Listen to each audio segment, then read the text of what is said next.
So, what was that defining moment when you both decided to create Kick Up Your Heels Entertainment? That is a Katrina story. She actually started, it wasn't this company. She actually was working with Roger Ortega, and he had a company, and we kind of took it from him with his permission. And we were just discussing one day, and we're just like, somebody said to us, you guys could do everything that we had other people do for us. We're like, you guys could do it yourself. So Katrina and I sat down one day and it's kind of Welcome to the Breaking the Silence podcast. I am your host, Arthur, Nick, and Nicole. Here I believe in winning together and creating a safe, supportive space for people to share their stories and start their healing journey. My passion is to help people confront hidden battles, embrace their truths, and take steps towards a more fulfilling life. Every episode is designed to break the silence on topics that often go unspoken, leading to conversations that uplift, inspire, and transform. Join me as we break the barriers and find strength through shared experiences, one story at a time.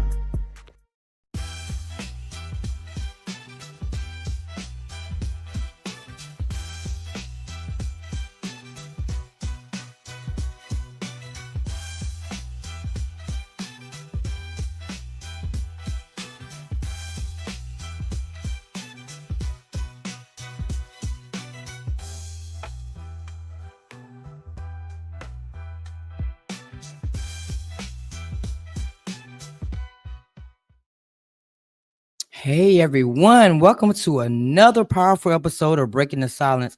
I am your host, Coach Nikki Nicole, and this is the place where I shine the light on incredible people who are doing great things and making a difference in the world. Together, we will uncover untold stories, break barriers, and challenge the norms to inspire change. Every episode will explore the journey of individuals who have finally found their voices, overcame adversity, and are changing their lives through their passion, their resilience, and their purpose. So get ready to be inspired, to learn, and join the movement as we break the silence on things that matter the most. So today's guest, man, two phenomenal women of Kick Up Your Heels Entertainment. They have been so gracious to bring me so many amazing guests to shine the light across the platform. So what better way than to put them in the spotlight too? So today we will be finding out about Kick Up Your Heels Entertainment. So after their countdown, please welcome these amazing ladies to the platform.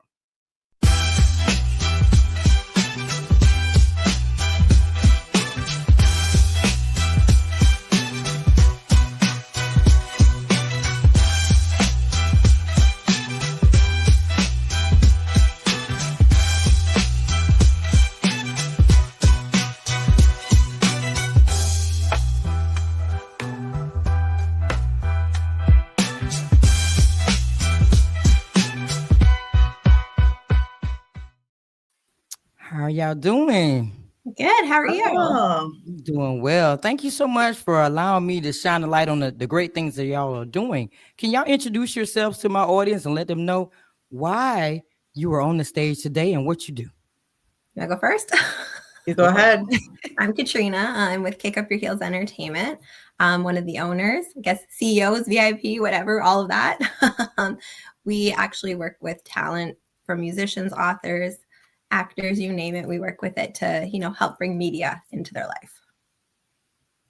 I'm Rachel. I'm the other one for Kick Up Your Heels Entertainment. So everything she said applies. Times two. So what was that defining moment when you both decided to create Kick Up Your Heels Entertainment? That is a Katrina story. She actually started, it wasn't this company.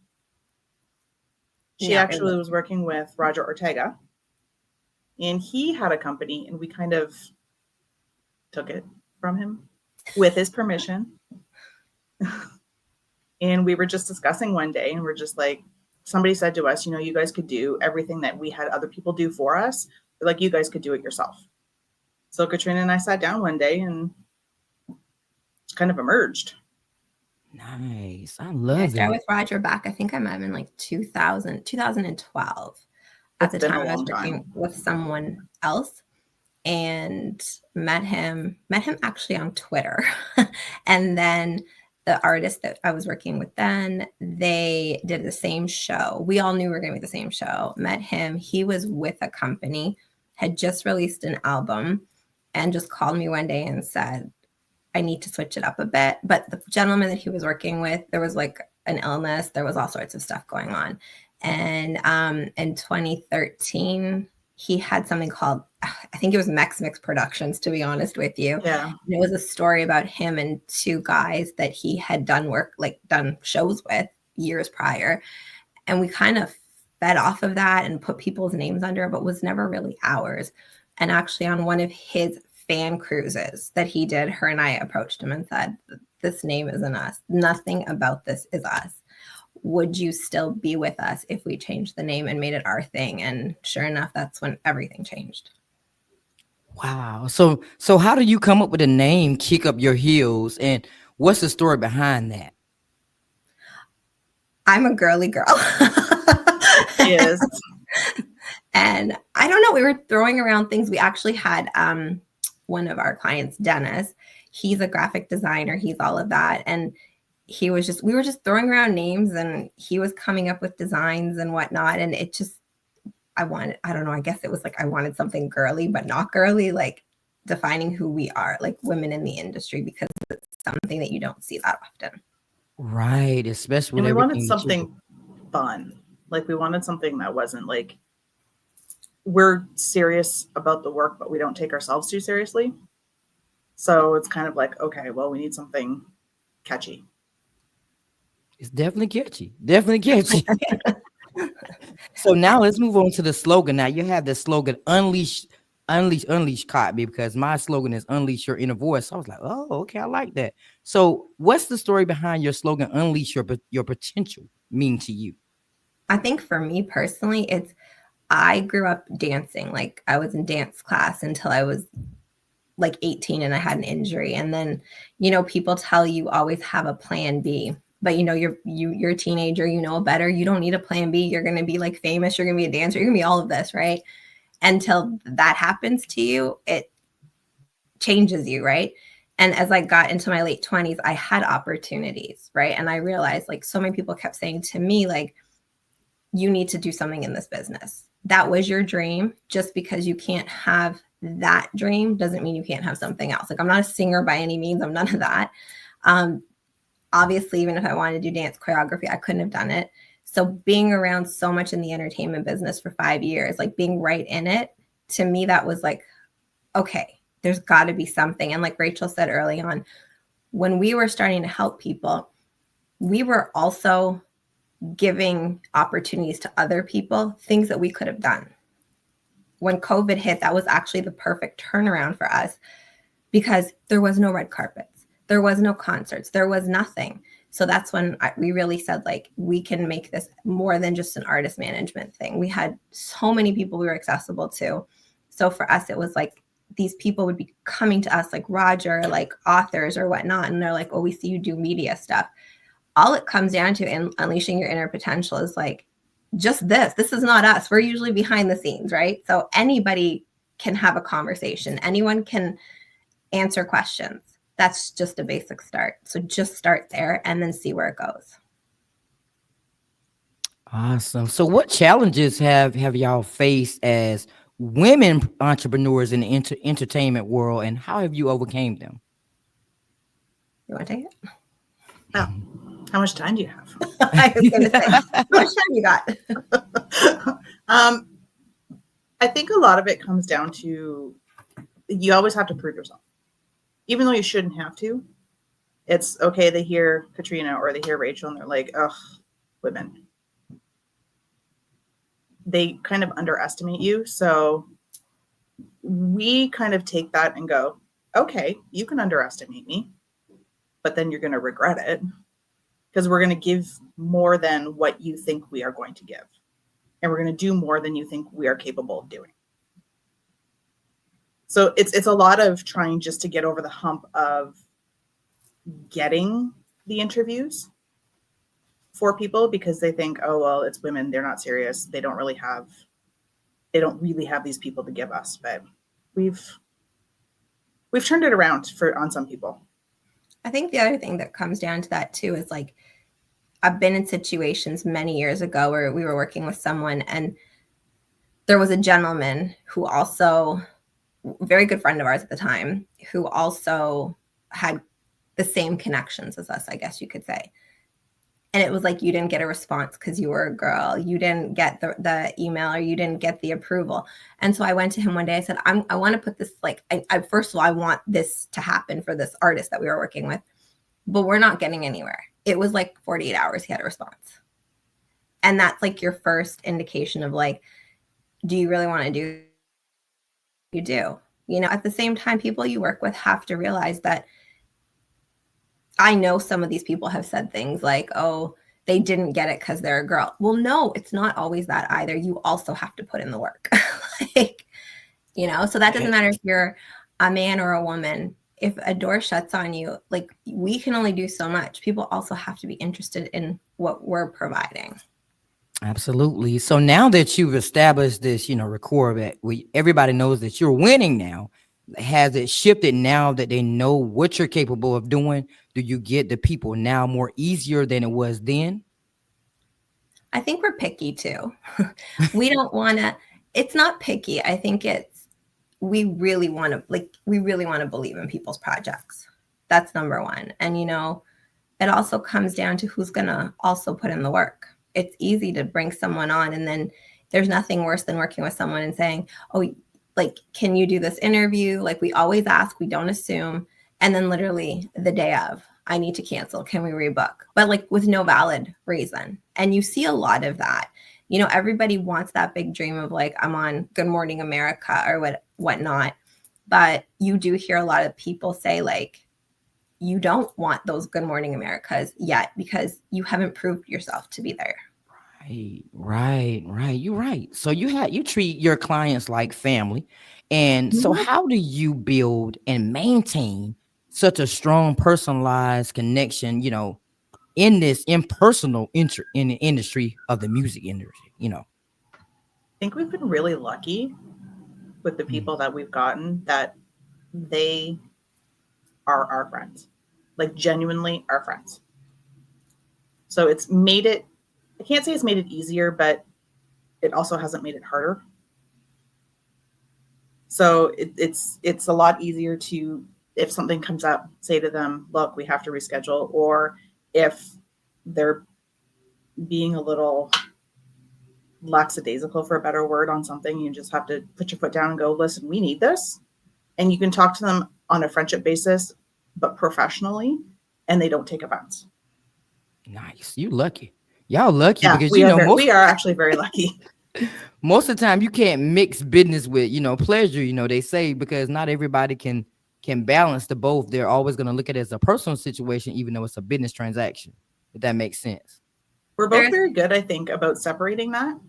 We are. And like, I think like even with Roger, he's like, literally, I will always say it forever. I will say it. He is the reason so much of what we do got started, because 2012, he took that chance, right? We all kind of took a chance on each other. He wanted something different. And but the industry's forever changing.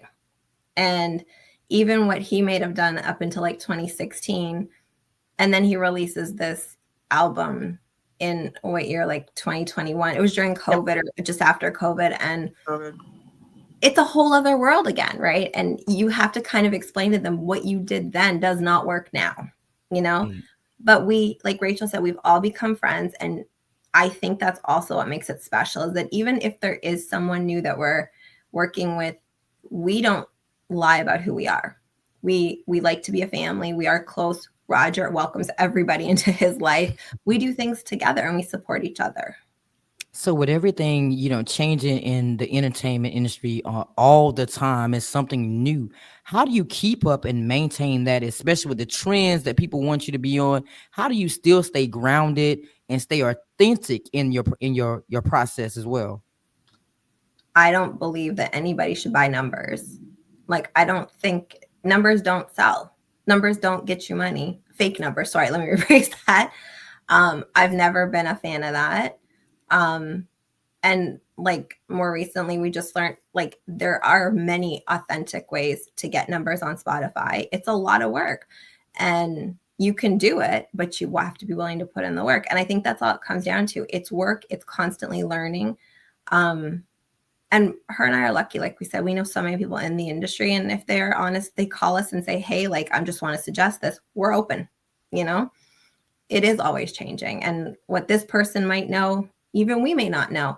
I still am not good with AI. Like, oh no, she's not a fan of social media, period. Oh no, really? I have it and I do utilize it, but I'm not a huge fan. But you know, Like, that's I know the way of the what world it's now. good for. We have our ways that make it work for us Yeah. in this. Like, you do this, I'll do this. Well, y'all compliment each other. Looks like to me, and it's working. It's working. So with your client base being so diverse, you know, ranging from recording artists to mental health advocates, how do you tailor your services to meet unique needs of everyone on every level? That's where conversation comes in. Like when we first sit down with somebody, we're just like, okay, what do you need? What do you need from us? What can we give to you? How can we help you? Those are basically the questions we ask every time. And then we still go through the process. Like every couple of months, we'll be like, do you need something else? Do we need to switch something? Do we need to tailor it differently? And most people are just like, no, it's good. Or they'll be like, yeah, I want to switch this. And you just do. Nice. So we're working with everybody that you do work with. Now, I would assume from day one to now, your definition for success would change. So if you was asked, what is your definition of success and what does it look like today versus yesterday when you first started? What would be your answer? I think for me personally, of success, I don't even know if this is like the right answer, but it's what I've like when we first started, we had opportunities to do like, you know, we're in Canada, we're in Toronto, right? So we don't have these major red carpet events. Like we have like our things like the Juno Awards, which is kind of like, I don't even know what that's comparable like the to. Grammys. Yeah, but like way scaled down, right? And we would be able to attend like all these like what is it, the Toronto International Film Festival Awards, like not awards, red carpeted events. That was all fun and whatnot. And like I said, once COVID came and all that we had left was media, like that's all we could do. We learned this whole world of Zoom calls and doing interviews this way. I think for me now, looking at where we are, we're going into 2025, it would be nice. I don't think it's happening here in Canada, but it would be nice to get those red carpet moments again, where people are seen a little bit differently. And then honestly, just for us to, you know, a couple of friends of mine have said that they thought this was really cool having this conversation with you. They're like, you girls need to now speak a little bit about how you got started. So it's just about growing the business in every which way we possibly can. If you could have a conversation with both of y'all, if y'all could have a conversation with yourself, the person that started the business in the very beginning, what advice would you give yourself from the beginning of time? Now that you've done been through, you know, somewhat of a storm and the achievements that you've made over this time period, what advice would you give yourself? Just keep going. I think from the start to now, keep going. It'll come. You're gonna. It's exactly what people say. You're gonna hear 100 no's. You're gonna hear 1,000 no's. You're gonna have doors slamming in your face. You're gonna have people who are not easy to work with, but communicate, believe in it, and the second you give up is the second it could have happened. So don't give up. Absolutely. So looking back now, what are some of your standout achievements that you've had along the way that defines your journey and the company so far? Well, I think I have one for both of us. Okay. Becoming a part of the Recording Academy. Yeah. I think that was a big thing for us last year. It's So For everyone that doesn't know what that entails, could you explain that to us in a little bit of details? How big that is? For professionals, because we're not voting members, because we are not artists, we actually can't vote on the Grammys. So they have a professional category for publicists, managers, agents, that kind of thing. And it's really big for us because then we can help artists get into the Grammys and become part of the Grammy Association and get them on the way.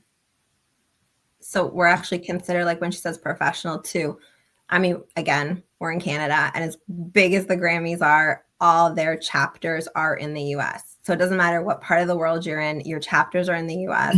We are constantly invited to things. Unfortunately, it's very difficult to hop on a plane 5 days before. But you know what?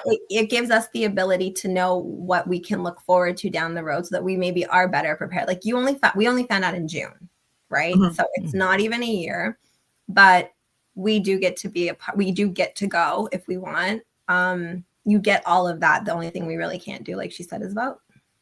Yeah, you actually have most of what the artists have. There's obviously artist geared like formats and all that kind of stuff, but we basically have every available chapter, article, person to speak to that artists do. And you can utilize it which way fits your need. Nice. So what makes Kick Up Your Heels Entertainment stand out, other than having that amazing opportunity there? What makes you truly stand out and say, you know what, you should choose me? You know, other than being personalized and having the personalized relationships with your clients where you can be business-like and professional and have that personality too. What makes you truly stand out to say, you know, choose us? We're the ones to get you to the next level. I think a lot of it is most people are very intrigued, and it helps you stand out when it's two women. That's what intrigues most people, and that's actually what starts the conversation. That's true. I think we don't stop. Like, maybe that's a problem. I don't know. Like, yes, we're working all hours. Like, we're dealing with people in Australia now, so that's a huge time zone, right? Like, so it's just and we're not so focused on one thing. Like, we're just not focused on just the musicians. Years ago, that's what we thought it was, and it's so much more now. And now in a world where mental health is such a big deal, hearing people's stories and finding their ways, helping them to speak, I think that's a huge deal right now. And that's something we both understand. Mm-hmm. Nice. You said y'all in Australia. So what other areas are you in besides Canada and Australia? Do you have some grounds in United States as well? I think everything we do right now is the US. Pretty much everything we do is the US. So y'all winning. Y'all winning because to say y'all started in 2012 or initially started in 2012, we're in 2025. We were babies. Yeah. We were starting this fresh. And it kind of revamped, like we said, it revamped in COVID. So we just we spun it to work with what was happening. Nice. So what's next? What's coming up next for Kick Up Your Heels Entertainment? Are there any projects that you are really, really excited about, or any goals that you hope to meet this year?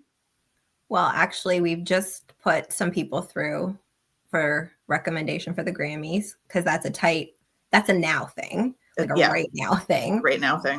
They only get like 8 weeks to get everything going, right? And then that's a patience thing that comes after that. I know Roger's got 2 projects coming up, but I promised him I wouldn't talk about it.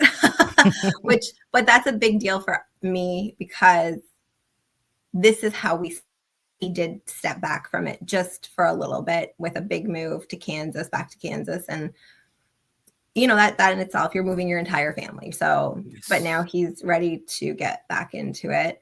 Adam Emile is releasing an album, and we've been talking to a few other people, so we'll see what happens. But we also don't like to work with like 20 people at a time. We like to put our focus in on like just 3 to 5. Yeah, absolutely. So for both of y'all, if you can go back into time when you first started out this journey of Kick Your Heels, what's one thing you wish you could change?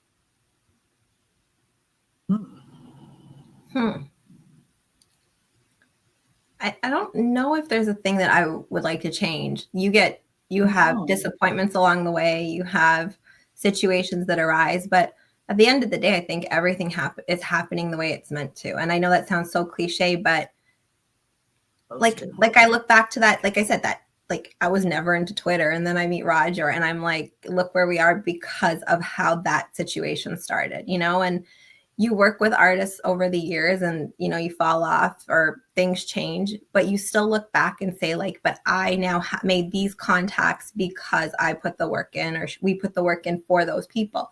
So I don't really think there's anything that I would change. Obviously, you know, maybe if COVID didn't happen, I was going to say COVID, a little bit different. Like we had to stop a lot of things because of it. So it's a rebuild still, but nah. Nobody knew that was happening. Yeah. That's true. That's true. She said I was getting ready to say COVID. So my final question for you guys is, what kind of advice would you give to any entrepreneur that's starting out any type of journey, not just in the music industry, but just starting out, period, to start their first business? What advice would you give to them to start it off? It's going to be hard, but it's going to be worth it.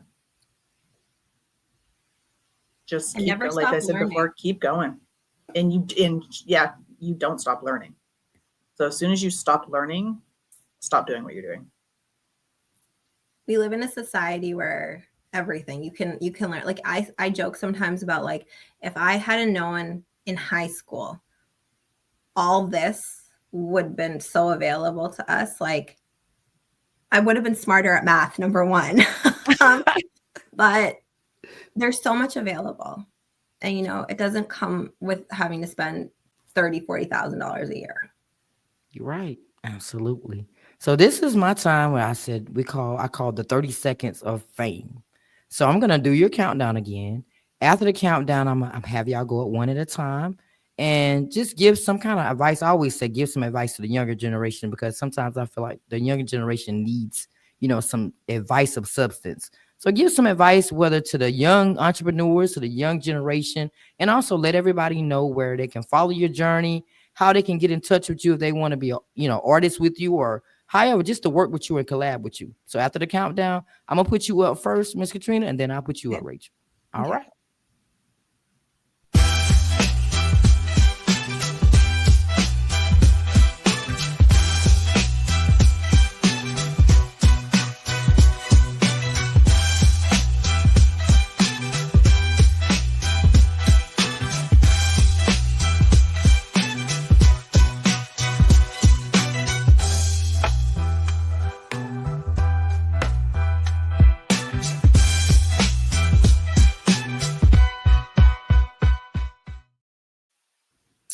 Again, I'm Katrina of Kick Up Your Heels Entertainment. You can find us on Instagram at kickupyourheelsent, or you can email us at kickupyourheelsent@gmail.com. For all the young entrepreneurs out there, or just anybody looking to get started on, you know, your own journey, your own business, believe in yourself. It's going to be hard. It's going to be difficult, but don't get discouraged. At the end of the day, you're doing something you love and you're passionate about. Don't let anybody or anything stand in your way. So hopefully we hear from you. Hi, again, I'm Rachel from Kick Up Your Heels Entertainment. Like Katrina says, you can find us on Instagram at Kick Up Your Heels, kickupyourheelsent@gmail.com if you would like to get a hold of us. For all you young entrepreneurs and even just young people, keep going. Do what you are passionate about, and don't let everybody else tell you that you can't do it. You can do what you set your mind to. Absolutely. Thank y'all so much for allowing me to shine the light on the amazing things that you are doing. Keep moving. Like you said, keep going, keep moving. Everything that you want in this lifetime, you're going to get. Just keep being yourself. Keep being authentic. Absolutely. Thank you for having us. Thank you for having us. You're welcome. And thank you so much to everyone else out there that's tuning into this amazing episode. Man, it's always wonderful seeing two people, women, doing something great. sad part about it is women always get the kickback when we're out there trying to do something great. But we can do it better though. Honestly, you're gonna be disappointed if you don't work with them for real. So make sure you follow their journey and see what's coming up next for them. And I hope that you have enjoyed this episode. Remember, the courage to share your truth is the first step towards your healing, your growth, and your understanding. So if today's episode has resonated with you, share it with someone who needs it. And let's keep breaking the silence together. So until next time, stay strong, stay inspired, and always, always speak your truth. Hey, this is Victoria. I just wanted to publicly give gratitude to Breaking the Silence. My experience being interviewed by them was chef's kiss. Chef's kiss. I felt of importance. I felt like my craft was of importance. I felt like I was beyond comfortable being interviewed by them. And I had good laughs. I felt like, like that I had it was just a click. It was just a click. It connected, and it was nice to be able to express myself. It was nice to be able to have questions asked of me that were of substance and were unique.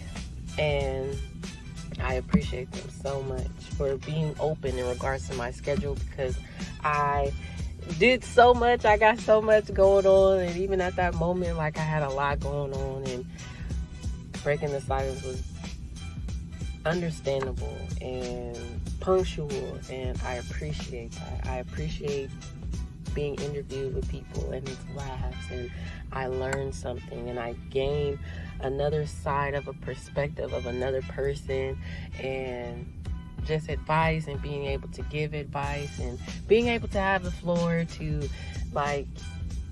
give whatever advice I could to any up and coming artist. It was just a beautiful experience, and I can't wait to collab again. I can't wait. I see big things for the future for Breaking the Silence, because it was a vibe. It was a vibe, and I love vibes. As you know, I love vibes. So thank you again, Breaking the Silence. I cannot wait for the episode to drop. I can't wait to collab again. I can't wait to talk to you again. It's just good. It's just smiles over here. Thank you. Peace and love. Thanks for watching another episode of Breaking the Silence. I hope you have enjoyed this episode. Please like, share, and subscribe. See you next time.